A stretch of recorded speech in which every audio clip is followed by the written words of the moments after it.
बिस्मिल्लाहिर्रहमानिर्रहीम। अस्सलाम वालेकुम।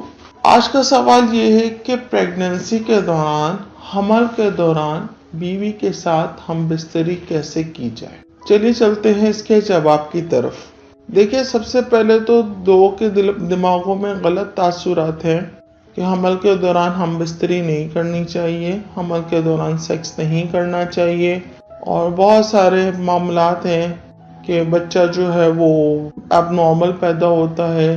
अगर हमल में बैठी हुई तो वो अपने माँ बाप पे लानत मलामत करती है कि भाई ये क्या कर रहे हैं मेरे पेरेंट्स। तो देखिए, ये सब के सब जो हैं गलत बातें, जो फरसूदा बातें हैं, जो कि दिमागों में डाली हुई हैं और इनका हकीकत या शरीयत से कोई ताल्लुक नहीं है। ठीक है।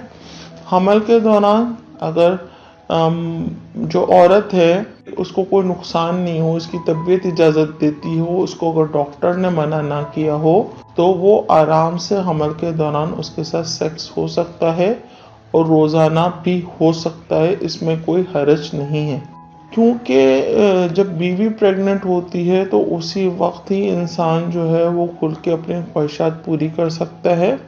डिलीवरी के बाद तो पता है कि कुछ अरसे आपको फैमिली प्लानिंग करनी होगी और या तो कंडम का सहारा या बाहर डिस्चार्ज का सहारा आपको लेना होगा ताकि बच्चे ना हो। कुछ अरसे आपने वक्फा करना होता है।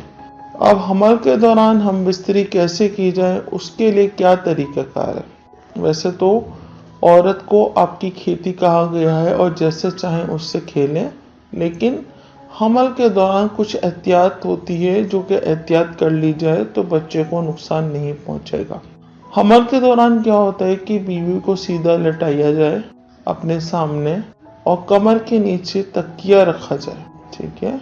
कमर के नीचे तकिया रखा जाए और उसकी दोनों टांगों को आराम से उठा के दाएं कंधे पे दाएं टांग और बाएं कंधे पे बाएं टांग रख के सामने बैठ के दो जानू दुखुल किया जाए।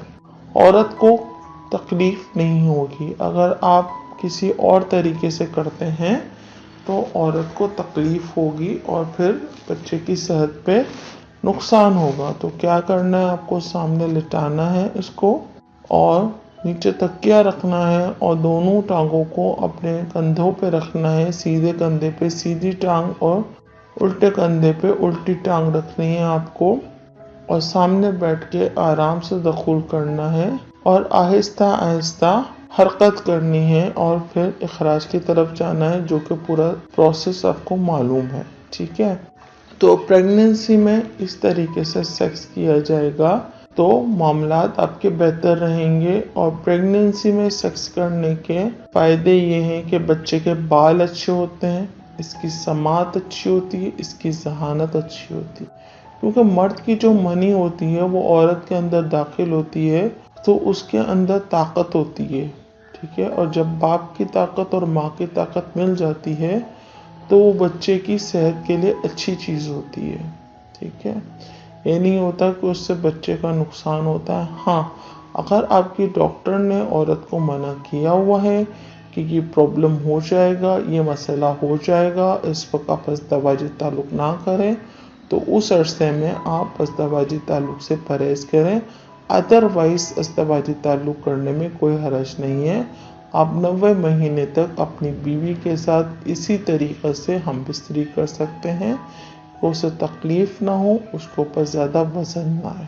उम्मीद करती हूँ आपको आपके सवाल का जवाब मिल गया होगा। मज़ीद अच्छा से मालूमात और जिनसी मसाइल से आगाही के लिए मेरे चैनल को सब्सक्राइब कीजिए और बेल आइकन को ऑन नोटिफिकेशन पर सेट कर दें। अपने सवालात मुझे कमेंट बॉक्स में ज़रूर कमेंट कीजिएगा। नेक्स्ट वीडियो नेक्स्ट टॉपिक के लिए अपनी होस्ट डॉक्टर आलिया आहद को इजाज़त दीजिए।